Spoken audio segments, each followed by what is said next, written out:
Hope can kill you. Hope is one of the most dangerous things that can befall a man. Let me explain. So one time I went to give like a talk on filmmaking. I was producing movies at the time, and I was invited by a university in Chile to go and talk about film production, right? And there were a bunch of undergraduates. I must have been 36, 38, something like that. And you know, after the end of my talk, right, a bunch of kids came up to me, came up to all the speakers, to talk to us about this or that, you know, to ask the typical questions. It's not quite sucking up. It's kind of like trying to show how smart you are and how special you are, right? And there were guys who would ask these very on-point questions, and there were girls.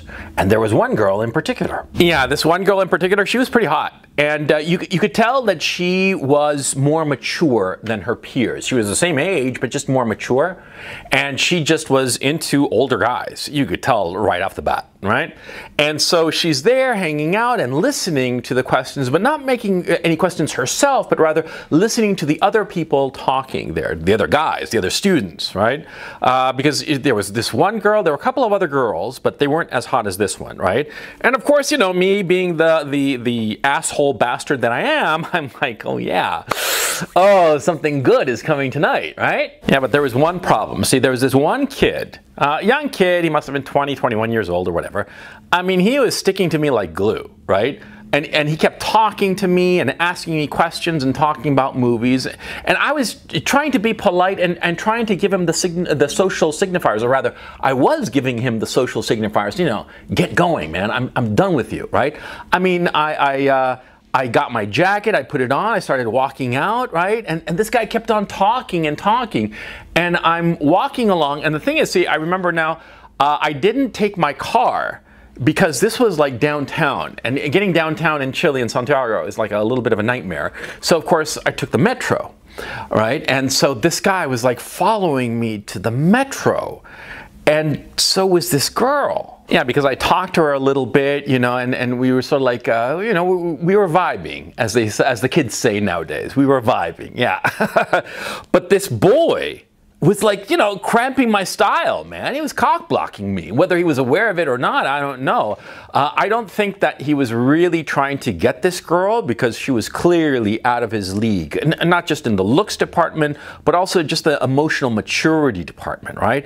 And this kid was just sticking to me and following me. And I'm like, what the fuck am I supposed to do with this guy? And finally, it was the girl who told him off. Yeah, because she didn't want the kid around. She didn't want him cock blocking her, as it were. Yeah. And of course, I wound up banging this chick. I went and had dinner, and then I banged her, and sure, and I saw her for a bit after that. Yeah, but see, when we were in the metro, right? And I'm like getting into that, I zipped my card, and I was going into the metro, and this guy was following us still, right? And the girl finally said to him, you know, get lost. I don't remember the words exactly that she said, right? But it was basically the words to that effect. Get lost. Because she had already made up her mind that she wanted to go home with me. Yeah, she had already made up her mind that she wanted to be with me. And this has a point. How many times has it happened to you, it's happened to me, that, you know, some girl, you know, you invite her out or to get together with some friends or whatnot, and she says, oh, I'll try to make it, but I'm going to be real busy, so, you know, I probably won't be able to make it, right?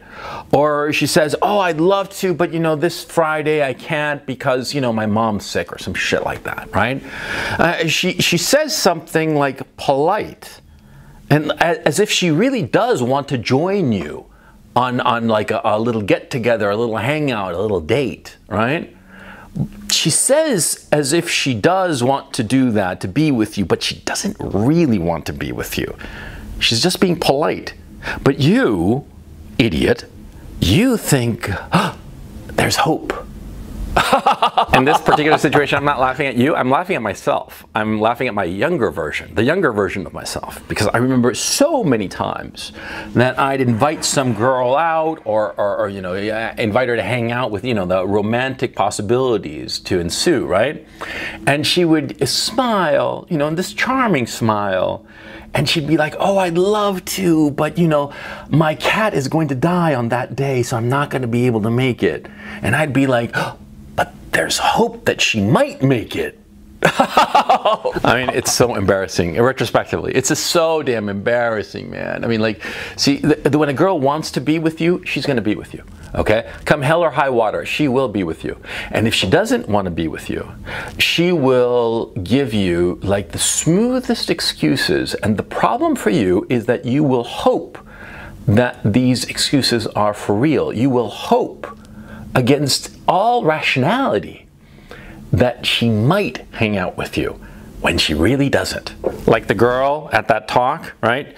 You know, she'd made up her mind that she wanted to be with me. Yeah, as soon as she approached me, along with all the other students there, as soon as she came up to me and started talking to me a little bit, she had made up her mind. And at the end of it, I remember very clearly that when she blew off that cock blocker, right? That young guy who is like sticking to us like glue, right?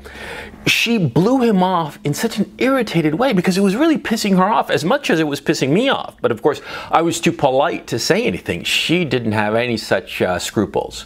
Oh no, she was just like, get the fuck away already. Yeah? You're crimping my style, she practically said to the kid. Yeah, she had made up her mind. When a girl wants to be with you, she will get through any obstacle to be with you. And if she says, no matter how sensible or logical the explanation, that she can't make it, then she really doesn't want to be with you. Of course, there are exceptions, but you'll notice it right away. You'll realize it right away, okay? When you say, for instance, let's get together on Friday, and she says, oh, I can't. I have this group study project or whatever, but let's get together on Thursday. Well, then you know that on Friday she really does have this study group thing or whatever the fuck. Because if she says that she wants to see you before Friday, she wants to be with you. I mean, you have to, you know, have a little bit of common sense here, okay? See, a woman, she might actually be busy. But if she's actually busy, she herself will propose alternatives. She will go out of her way to make it clear to you that she's available, okay? But the thing is, see, you got to understand, when she says maybe, a maybe is never. But guys don't understand when a chick says maybe. When a chick says maybe, it's never. When a guy says maybe, it's maybe. See? Look, I got a theory about this one. I got a theory about fucking everything, right? But anyway, about this. See, guys, it's not only that guys are more logical and more objective, and so they take words at face value in a way that women don't. Women understand that words are just, you know, the social lubricant for the relationship, and guys take words as, you know, representation, objective representations of reality, all right? But anyway, apart from that facet, see, a guy will always cling on to the maybe. He'll just hope against hope that maybe will become yes, that maybe will become reality. It's hope. And hope can kill a guy. It's as simple as that. Hope can kill you, can drown you, because you're going to be hoping and hoping and it never happens. And the thing is, see, if you keep on holding on to hope, it'll make you bitter, paradoxically enough. Yeah, because when a guy holds on to hope all the time, and that hope, those hopes, plural, are dashed consistently, well, then he stops hoping. And the thing is, see, hope is very important because in a lot of endeavors that you pursue, I'm not talking women, I'm talking about like life objectives, you know, your business, your career, whatever the fuck, you have to have a certain measure of hope. If you didn't have hope, then you wouldn't pursue any goal. I mean, you look at Everest, right? You look at the tippity top of Mount Everest and it's fucking hard to get there. And so you say to yourself, shit, you know, it's fucking hard. You hope that you get there, and that hope just makes you take the first step forward and the second step forward, and up you go up the mountain, right? But if you don't have that spark of hope originally, then you're not going to pursue that Everest, even when it's achievable. See?